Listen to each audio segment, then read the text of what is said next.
Oh yeah, conditions are perfect. Prayers have been made to the chaos gods. We're ready to prime. Oh God. Oh no. Don't you hate it when you clog the details when you're priming? And then the next one, you kind of try to go lighter on the trigger and this spackled mess happens. Getting fed up with all the inherent issues of rattle can priming is what led me to priming with an airbrush. Welcome to the world of airbrush priming, where the water is warm and you can prime at any time.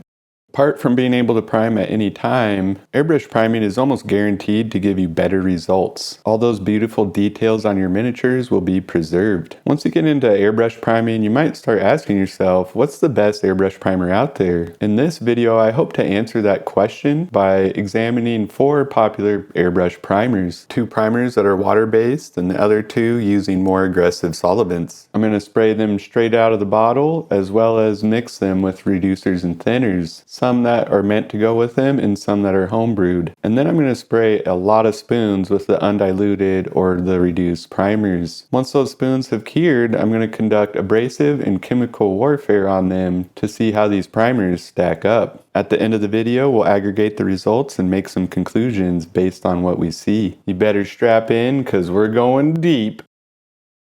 The first primer we're going to look at is Vallejo Surface Primer. This is probably one of the most widely available and highly recommended primers out there. It's an acrylic polyurethane water-based primer, making it forgiving, low odor, and easy to clean.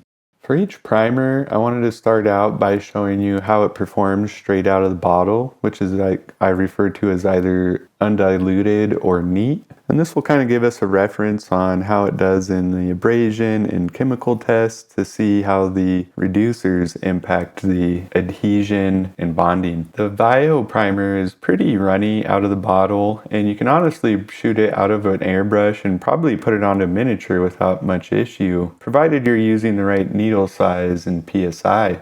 Once the spoon's cured for over 12 hours, I began testing how well paints adhered to it, which is probably one of the most important things in a primer. I sprayed a full set of spoons with different white paints. The first set of durability tests I'm going to conduct is abrasive tests, where I use a fingernail, toothpick, coin, and other items to try to abrade the surface of the primer. I'm also interested to see how the primer handles sanding, so I'm going to use a low grit dry sandpaper and a high grit wet sandpaper to see how it handles that abrasive action. The Vallejo primer did pretty good against most implements, but against sandpaper it didn't do very well. Between the 2 main sets of durability tests we're going to do, I'm also going to do a quick unmasking with masking tape to see if we get any lifting of the paints. The second set of durability tests is going to be me using chemicals to see if I can strip paint from the spoon. From left to right, I start with water, then I go to 99% IPA, then white spirits or odorless white spirits used in oil painting, and finally lacquer thinner, which is a group of chemicals that makes probably one of the most aggressive thinners that you can get in a hardware store, and it's likely going to strip the paint from all the spoons. The first Vallejo mix is going to be 2 parts Vallejo primer to 1 part Vallejo reducer. The Vallejo reducer consists of a 4:1 ratio of airbrush thinner to airbrush flow improver. So that's 80% thinner to 20% flow improver. Coming out of the airbrush, I can already tell that reducing this Vallejo primer makes it spray much smoother. Generally speaking, when you reduce paint, it tends to weaken the adhesion and bonding. However, this Vallejo reducer seems to have strengthened it. I don't know, it's kind of an odd finding and it doesn't really stack up with the results.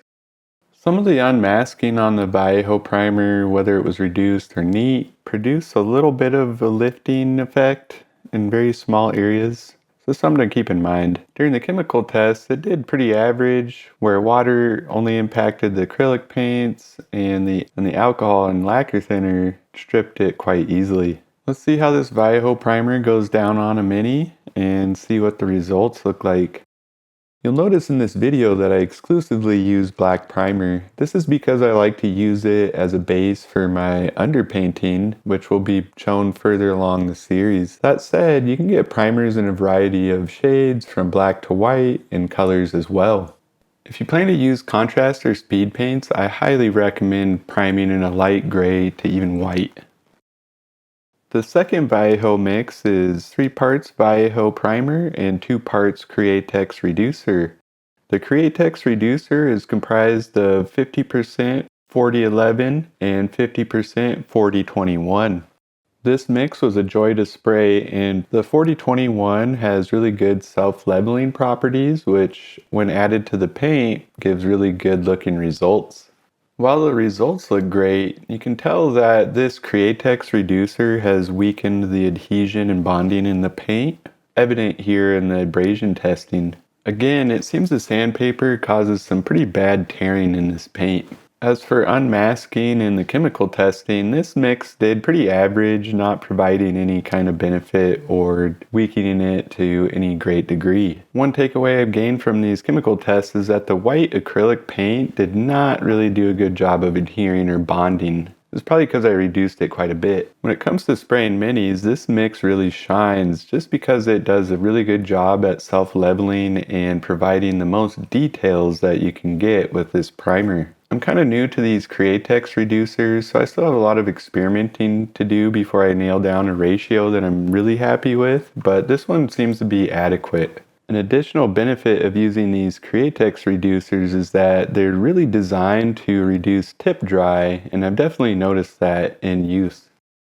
Okay, let's take a look at the results and see how the mix is compared to the undiluted version. Visually, they all look pretty much the same. It'd be really hard to determine a difference in the finish. As I pointed out earlier, it seems that the Vallejo reducer actually kind of strengthened the bonding and helped with the sanding and the tearing issue.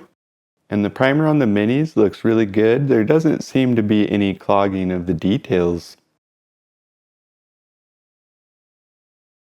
The second water-based acrylic polyurethane primer is Stynylrez Easy App Surface Primer. Straight out of the bottle, this primer sprayed really well, and honestly you probably wouldn't need to dilute it while applying it to minis. I've begun testing white paints for zenithal priming by using 3 different types of white paints for these priming tests. The first is Army Painter Fanatics White, which was heavily reduced to get it to spray well. The second is Aqueous White Surfacer with alcohol and water added. The third is Mr. Finishing Surfacer with Mr. Color Leveling Thinner added. Minis that are primed in black are typically zenithal primed or highlighted later on. And so I wanted to use both black and white, which is going to give me good contrast and appearance, but also help me understand how the paints interact. The Stynylrez Primer didn't do a very good job against the abrasion implements, but it did do a good job against the sandpaper. You can see that there's way less tearing compared to Vallejo. If you're looking for the best water-based primer for sanding, undiluted Stynylrez has got to be the best. As for unmasking in the chemical test, this paint seemed to do pretty average.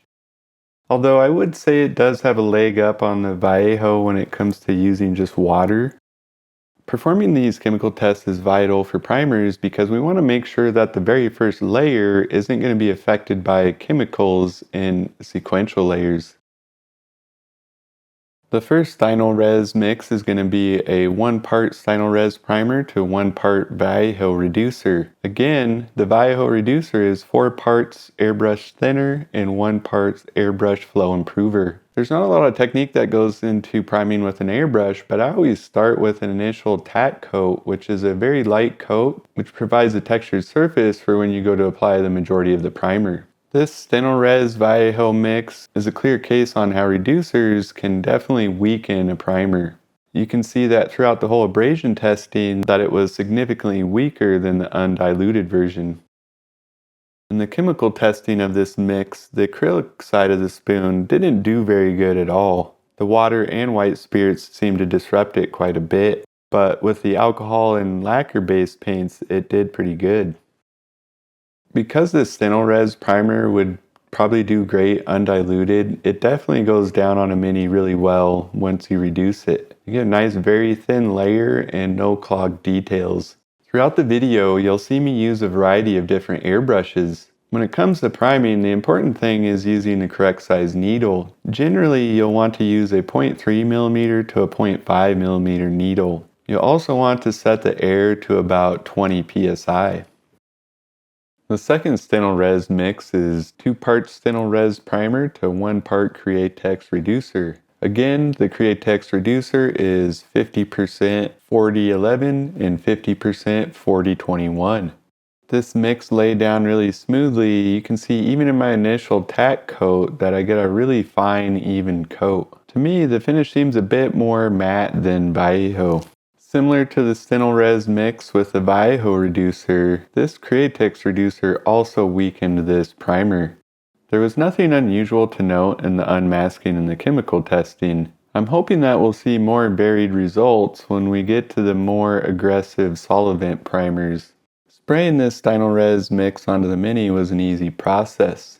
Stynylrez Primer is actually made by an airbrush company, so it makes sense that it works really good in an airbrush. Unfortunately, when I ordered my set of Stynylrez primers, the first batch came with major issues. The gray looked like it was a cookies and cream milkshake, for example. So I had to order a second one, and that one came in much better condition. When we look at the results, we can see that the undiluted version of the Stynylrez primer is probably the best when it comes to abrasion and chemical testing. The results also clearly show that Stynylrez is probably the best water-based primer for sanding. Additionally, reducing this primer weakens it considerably. You can see that in both the abrasion and chemical results. Concerning to me is the fact that you can actually scrape or remove the paint with just your fingernail. Time to finally look at some primers with more aggressive solvents. The first is Mr. Hobby Aqueous Surfacer. This is a unique primer because it uses alcohol as the primary solvent. The idea behind using alcohol as a solvent is that it tends to act a little bit more like lacquer-based paints, but it's not as harmful to use or inhale. This primer is very viscous straight out of the bottle, and even with a 0.45mm needle, it was kind of having issues and struggling getting a nice coat down. You can see that it's created somewhat of an orange peel texture. This texturing provides a pretty good surface for the white paint to attach to it, and I didn't have any issues applying the white paint. Okay, now we're finally seeing some results. You can tell that this primer is much more durable than the water-based primers, whereas the implements that I use on all of the water-based primers didn't really abrade the surface of the paint. I had to get my metal scraping tool out to see how far I had to go in order to scrape the surface. There were a few instances while unmasking this primer where I got a bit of lifting, and you'll see a larger chunk later. But you can see that this primer handles chemicals much better than the water-based primers, where alcohol and lacquer thinner had a much more difficult job eating through it and stripping the paint. The first mix with Aqueous Surfacer is actually something that people highly recommended online, and that was thinning it with Mr. Hobby Leveling Thinner. This is a lacquer-based thinner, which is going to make the paint a bit more harmful to use, so keep that in mind. It turns out that people online were right. This mix goes down really smoothly, the initial tack layer was beautiful, and applying the rest of the primer was great. Even thinned down, the Aqueous Surfacer does a really good job against abrasive implements. I still had to get the metal scraper out in order to scrape the surface. But you can tell that with a thinner layer from reduction that the sandpaper has gone a bit further. This unmasking went okay.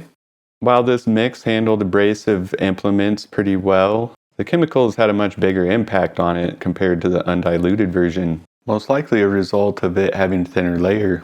I really enjoyed spraying this mix onto the Mini because while it dries quickly, it doesn't dry too fast. That way you can get nice, even, but thick coats down. While the Aqueous Surfacer is alcohol-based, the Mr. Hobby Leveling Thinner is lacquer thinner-based. That makes this mix much more harmful if inhaled, so you want to make sure that you're wearing proper PPE, as in a respirator, and that the room is properly ventilated so that you're not contaminating other areas of your home.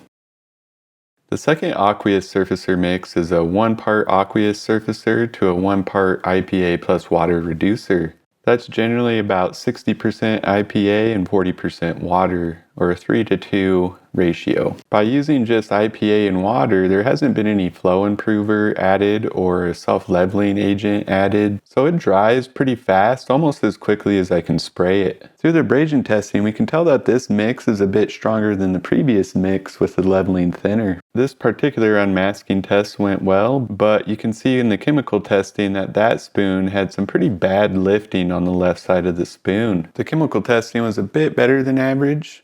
While spraying this aqueous mix with IPA and water, I moved the airbrush closer to the mini. That way I could get the paint on the mini quicker so that it wouldn't dry as fast. When primers dry too quickly, you end up kind of with an uneven finish because it hasn't had a chance to level out while it's all wet. You can also be a little bit more heavy-handed on the trigger to get more paint onto the mini faster. Observing the results for the aqueous surfacer, we can see that the undiluted spoons provide the best durability, which is unfortunate because the orange peel texture and the way it sprays out of the brush means that you're definitely going to want to reduce it. You can tell a clear difference in the finish by looking at these results. Between the two mixes that we tested, it does appear that the IPA plus water reducer is a tad stronger in the abrasion testing. It also seems that it held up through the chemical testing a little bit better.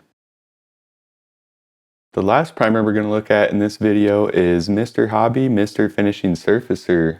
This is a lacquer-based primer which seems to be getting a lot of hype online from miniature painters. Similar to the aqueous surfacer, this stuff is quite viscous in the bottle, and spraying it undiluted had some issues. You can see that it's left an orange peel texture similar to the aqueous surfacer. Part of the reason why this surfacer is hyped so much online is due to the fact that it's lacquer-based, which means that it sprays out of the airbrush beautifully. You don't have any issues like clogging, tip dry, and stuff like that you'd normally get with an acrylic polyurethane blend. That being said, this stuff is extremely toxic when inhaled. You'll definitely need to be wearing a respirator and have good ventilation in your room. Similar to the aqueous primer, this stuff is extremely durable, and it required me to get the scraper tool in order to abrade the surface. The sanding results were pretty impressive as well. There were no issues in the unmasking of any of the Mr. Finishing Surfacer spoons. We can see here in the chemical testing that this surfacer is the most resistant to chemicals, making it pull ahead of the aqueous surfacer. It's crazy how resistant it is to chemicals. The first mix with the Mr. Finishing Surfer is one that I've used quite a bit over the last year, spraying hundreds of minis with it, and that's a 1-to-1 mix with the Mr. Hobby leveling thinner. Out of the airbrush, this mix sprays beautifully, and there's a reason why so many people recommend this ratio. The leveling thinner has a retarder in it, allowing the paint time to settle before it dries. Did great in the abrasion testing where the metal scraper and sandpaper were the only things to disrupt the surface. Though it does seem a tad weaker than the undiluted version, but plenty durable for tabletop minis. After a clean unmasking, we can see in the chemical test that most chemicals won't eat through this surfacer, including alcohol. These findings are important to me personally because I'm trying to figure out which paints would work best as zenithal highlight. Having sprayed hundreds of minis with this mix, I can tell you that it goes down amazing onto the mini. There's really no issues spraying this primer. Like I said, you will not get tip dry or clogging because the solvent is so hot and will literally strip the paint off the needle as it's flowing through the airbrush. Another concern with these lacquer-based primers is that you will need some additional cleaning supplies in order to clean your airbrush. I plan to make a quick video to show how to properly clean these primers out of your airbrush. And the final mix for the video is going to be 1 part Mr. Finishing Surfacer and 2 parts lacquer thinner. The Mr. Hobby leveling thinner can be hard to come by online, and sometimes it can be quite expensive. So for this mix, I used some lacquer thinner that you can get at a hardware store to see if we can get this primer to spray with easy to source thinners. Similar to the homemade mix for the aqueous surfacer, this stuff dries really fast. This mix also performed similarly to the aqueous homebrew mix in abrasion testing. This mix did fine through the unmasking, and we can see based on the chemical testing that it did pretty average compared to the other mix. If you look closely, you can see that some of the white paint was lifted on the left side of the spoon, but that's not because of the primer failing. That's just poor adhesion on the white paint. Spraying this mix onto the Mini was pretty easy due to how much it's been reduced. With a lot more lacquer thinner in the mix, I'm able to keep the paint pretty wet as I apply it to the Mini. The results look really good, and you can still see some of the voxel lines or print lines within the Mini's dress. I believe you can use something like propylene glycol as a retarder or leveling agent. I have some laying around from another project, so I plan to tinker with this mix to get it to act more like the Mr. Hobby leveling thinner. When we look at the results for this primer, you can see why it gets a lot of hype online. The finish looks amazing, it's very durable in the abrasion testing, and aside from lacquer thinner, most chemicals have a hard time stripping it from the spoons. In an ideal setting where you have proper PPE and ventilation, this is going to be one of the best choices as far as primers go. One thing I found is the Mr. Finishing Surfacer appears a bit more matte compared to the Aqueous Surfacer. Now it's time to aggregate the results and draw some conclusions. When we look at the two water-based primers, we can see that their final appearance looks pretty similar, so you're not going to see a huge difference there. However, when we get to the abrasion testing, you can see a clear difference between these two brands. Vallejo does much better against abrasive implements like the fingernail, toothpick, and coin, whereas Stynylrez does better against both types of sandpaper. Neither is super resistant to chemicals, and that's probably something that will drive my decision moving forward. In my opinion, the best results for Vallejo was mix number 1, which was mixing it with the Vallejo reducer. As far as Stynylrez goes, I think that spraying this out of the bottle is probably your best bet. You get a really nice finish, and it's much more durable than if you were to reduce it.